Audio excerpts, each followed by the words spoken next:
Amikor Barnették örökbe fogadtak, tényleg azt hittem, hogy ők lesznek a családom. Annyira szerettem volna olyan szülőket, akik elfogadják a fogyatékosságaimat, és lányukként szeretnek.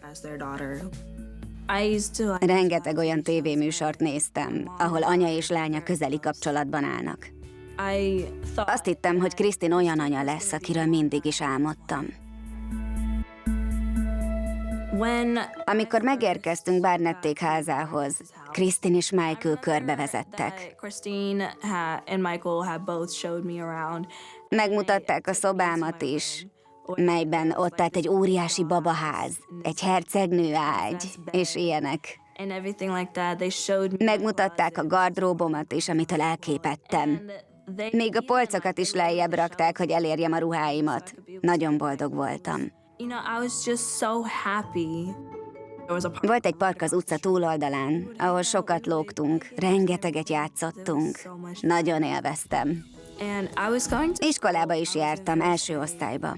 Nagyon örültem, mert amióta az eszemet tudom, iskolába akartam járni. Imádtam az osztálytársaimat, a barátaimat, és az első osztályos tanítónénit is.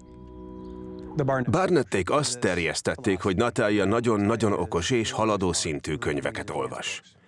Nyomozóként soha nem hiszem el a furcsa információkat. Én tudni akarom, igaz-e, ezért kérdéseket teszek fel. Üdv, hogy van? Jól, és ön? Egész jól. Szóval ön az elemi iskolában tanított, amikor Natalia Barnett oda járt. Igen. Kristin felhívta a figyelmét arra, hogy megkérdőjelezték Natalia korát.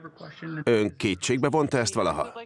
Úgy viselkedett, mint a korabeli gyerekek. Ezért úgy tanítottam őt, mint egy első osztályost. Nem olvasott gyermekregényeket, és őrült matek feladatokat sem oldott meg. Valóban zseni? Úgy értem, annyira okos, hogy nem ott lenne a helye? Nem. Fölfakadt ezen a napon a nagy mélység minden forrása, és megnyíltak az ég csatornái. Egy nap, amikor náluk voltam, Kristin Natáliára nézett, és azt kérdezte, tudsz olvasni? Persze, hogy tudok, nem vagyok hülye, mondta, de nem kislány hangon. Chris elővett egy Cosmopolitan magazint, lerakta elé, kinyitotta egy cikknél, Natália pedig úgy olvasta, ahogy ön vagy én tenném. Hogy olvashat így egy 6 éves egy Cosmopolitan magazint? Natalia cikket olvas a Kozmóból. De vajon hányszor olvasta el a cikket, mielőtt videóra vették? Egy videó bármit mutathat, amit csak akarunk. De a kérdés itt az, miért? Itt egy kislányról beszélünk, akinek az élete bizonyos kijelentések miatt teljesen megváltozott. Haladó szintű könyvet olvasott? Jó. Hadd mondjam el, én mit tudtam meg. A Gateway Woods egy bostoni kórháztól kapott jelentés alapján azt írta, Natalia képességei nagyon hasonlóak az olyankorú gyermekekéhez, mint aminek vallja magát. Beszéltem az iskola vezetőségével, a tanítónővel, és imádták őt. Azt mondták, lehet, hogy elboldogult volna második osztályban, de az első osztály jobban megfelelt neki. Kristin botrányosan viselkedett. Tudomásunkra jutott pár információ arról, hogyan bántak a szülők Natáliával. Őszintén úgy tűnt, durvák vele. És akármikor felhoztuk ezt Kristinnek, begurult.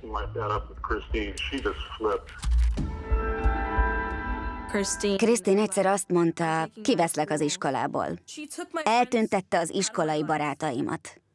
Egyszerűen kiszakította őket az életemből. Arra sem volt lehetőségem, hogy elköszönjek tőlük. Egyiktől sem. Soha nem értettem. Egész életemben ő szabta meg, kivel beszélhetek. Nem is értettem, miért nem járhatok többé iskolába. Csak annyit mondtak, hogy hívogatják őket, mert bántottam a többieket a kerekesszékemmel, áthajtottam rajtuk. De ez nem igaz. Kristin kivette Natáliát az iskolából, és otthon tanította a Barnett Akadémia keretén belül. Ez ugyanaz a hely, ahol Jacob is tanult, a Barnett Akadémia. Michael csalás miatt feljelentést tett a rendőrségen, mert Kristin átengedte Jacobot japán nyelvből, pedig nem beszélte a nyelvet, és jelest kapott spagetti főzésből. Találkoztam Michael Barnettel, de nem azért kerestem fel, hogy letartóztassam. Kimondottan ebben az ügyben nyomoztam. Félbeszakíthatta volna a beszélgetést, de szerintem ő is meg akart oldani pár dolgot. Christine meghamisította Jacob gimnáziumi bizonyítványát. Arab nyelv jeles. Egyetlen olyan könyv sincs a házban, amiben akár egy szó is arabul lenne. Jacob okos, de ezt nem teheti. A kölyök 4 évig jelest kapott zongorából. Nincs zongoránk! Habár Jacob egy zseni, a bizonyítványa nevetséges volt. Natalia nem zseni, de ez nem is számít. Christine olyan tanulmányi képességeket próbált ráruházni, melyekkel nem rendelkezett. Christine szerint Natalia a záróvizsgán is sikeresen átment volna.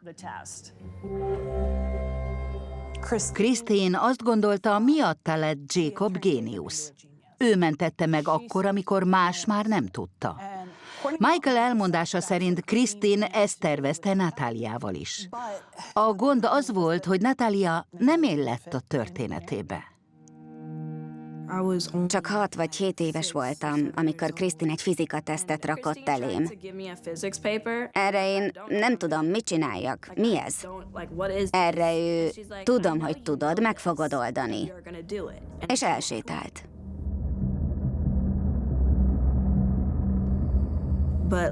Elakadtam. Gondolom, nagyon dühös lett attól, hogy azt mondtam, nem tudom, hogy mi ez. Ezért lefújt paprikasprével. Egyenesen az arcomba.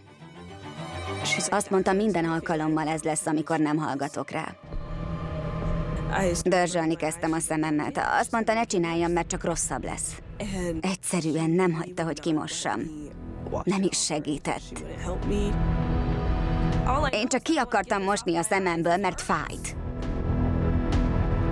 Nem is érdekelte, hogy lefújt paprikasprével. Az sem érdekelte, hogy sírtam a fájdalomtól.